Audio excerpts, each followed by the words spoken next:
talk about doing a fecal egg count. Very important for farmers to be able to do this. It's a very basic technique. It doesn't involve a lot of high technology. The things that are expensive, of course, are a microscope, your basic microscope, laboratory grade, high school science grade microscope. You need a 10x and a 40x objective. And you need to have a mechanical stage. You need to be able to move the slide up and down and back and forth with your mechanical stage rather than trying to do it by hand, because you've got to do a fairly precise movement of these microscopic slides. Fecal egg count, what we're doing is we're counting the number of parasite eggs in the feces of the animal. The parasites lay the eggs, and it gives us an idea of how many are in the animal. And it's very important that we use this, especially when we're in a deworming procedure, because we want to do before and after tests.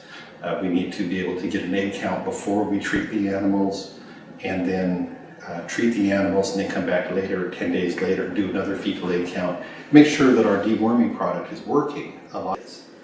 So the basic procedure, we're going to start out with nice clean pellets. We want 2 grams of feces, which typically is about 4 standard sized goat pellets. These were taken off this morning from out on the farm, picked up off of a concrete floor where they've had no chance of being contaminated by ground or grass or things like that. And we know which animals they came out of.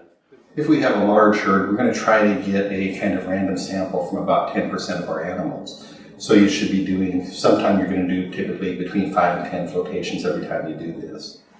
So we can either weigh 2 grams of pellets,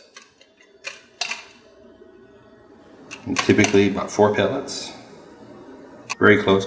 Again, this is not a super precise test, but we want to be routine in how we do it.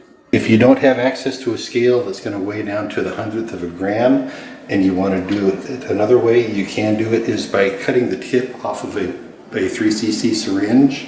And if we fill the syringe with 2 cc's of fecal pellets, we're going to be almost identical.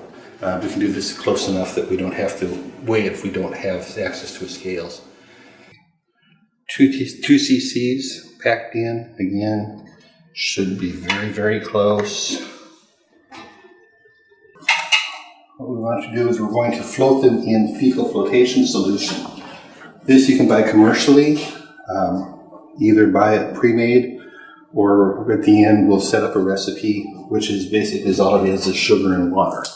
We have a specific gravity at about 1.25 to 1.3. The parasite eggs will float up out of this, and then everything else, the organic matter, things will settle down.